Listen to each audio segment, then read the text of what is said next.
In this podcast episode, Ben Shapiro dives into a wide array of pressing topics, beginning with the high-profile trial of Sean Diddy Combs and moving through the latest developments in U.S. politics, foreign policy, and cultural battles.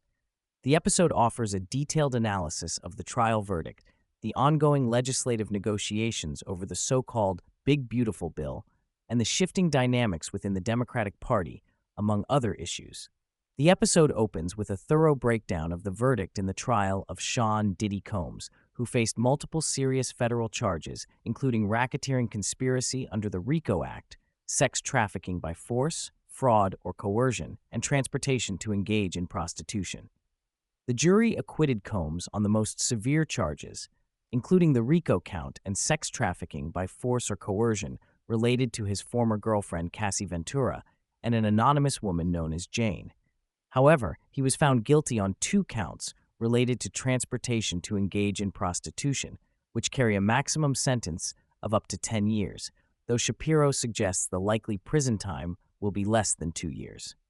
Shapiro explains the legal complexities that made convictions on the more serious charges difficult, particularly the challenge of proving coercion or conspiracy beyond a reasonable doubt when the alleged victims had long-term relationships with Combs and appeared to have consented to some activities.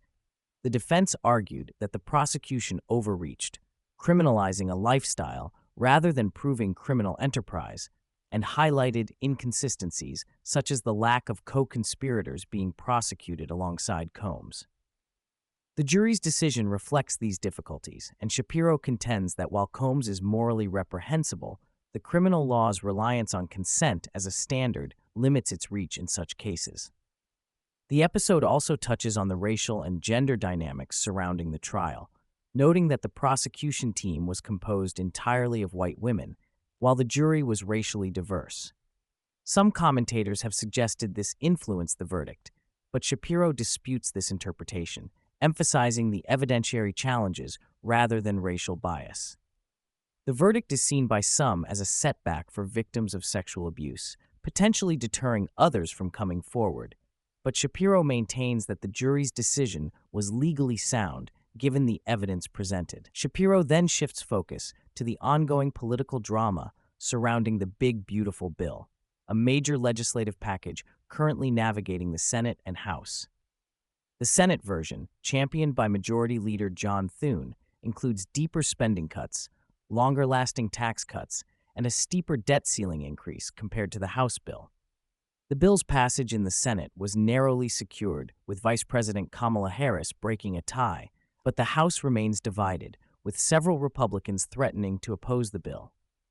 The episode highlights the intense negotiations and power struggles between the House and Senate, noting that the final version will likely be a compromise. Key issues include the permanence of business tax cuts, entitlement reform, and the use of baseline policy for budget calculations. Shapiro underscores the importance of the bill for economic certainty and growth, especially given recent disappointing job numbers and concerns about economic stagnation. President Trump's active lobbying efforts to secure House Republican support are detailed, including his public statements urging unity and emphasizing the bill's benefits such as permanent tax cuts, stronger borders, and military funding. Despite opposition from some conservative Republicans who criticize the bill for excessive spending and insufficient reforms, Shapiro expresses confidence that Speaker Mike Johnson will manage to push the bill through, given the narrow Republican majority and the political pressure on holdouts. Democrats, led vocally by Senator Elizabeth Warren, vehemently oppose the bill, condemning it as morally and economically harmful due to work requirements on Medicaid and food stamps and shifts in cost burdens to states. Shapiro points out that while the bill does not solve the nation's long-term deficit problems, it represents a pragmatic step forward amid a political environment where neither party is willing to confront the welfare state's costs fully. The discussion broadens to the broader economic challenges facing the United States and other Western nations.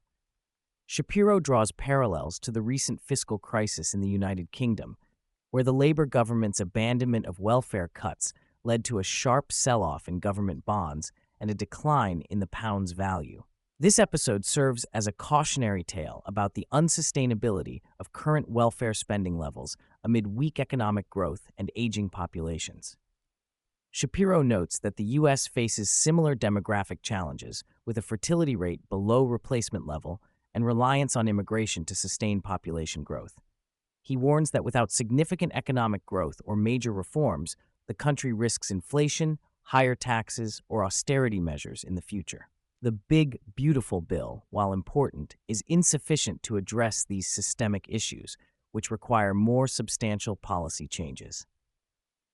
Turning to foreign affairs, Shapiro covers recent developments in U.S. trade policy and Middle East diplomacy. He reports on a tentative tariff agreement with Vietnam, which reduces previously threatened tariffs but maintains significant duties on goods transshipped through Vietnam, particularly from China. The episode also details stalled trade negotiations with Japan, where disagreements over automotive tariffs persist, contributing to ongoing trade deficits. In the Middle East, Shapiro discusses President Trump's efforts to broker a ceasefire in the Gaza Strip amid the ongoing conflict involving Hamas. Trump's proposal includes a 60-day ceasefire and hostage release, with Israel reportedly agreeing to the terms. However, Hamas's acceptance remains uncertain, and regional players like Saudi Arabia insist on removing Hamas from power as a precondition for normalization with Israel. The episode also notes the significant damage to Iran's nuclear facility at Fordo, underscoring the ongoing pressure on Tehran. The episode addresses several cultural and political flashpoints within the United States. Shapiro highlights the University of Pennsylvania's decision to strip transgender swimmer Leah Thomas of his titles following a Department of Education investigation, marking a victory for advocates of women's sports like Paula Scanlon and Riley Gaines. He also exposes controversy at Columbia University, where the acting president reportedly sought to replace a Jewish trustee with an Arab board member, raising concerns about anti-Semitism and institutional priorities. This incident is framed as emblematic of the Democratic Party's broader shift away from traditional alliances, particularly regarding Israel. Shapiro analyzes the dramatic realignment within the Democratic Party, which has moved from a pro-Israel stance in 2017 to a strong pro-Palestinian position today. This shift is linked to the rise of radical candidates like New York City mayoral hopeful Zohran Mamani, who advocates for socialist policies and public housing models that Shapiro critiques as historically disastrous. The episode also covers the growing influence of far-left figures in the party, including calls to defund the Department of Homeland Security.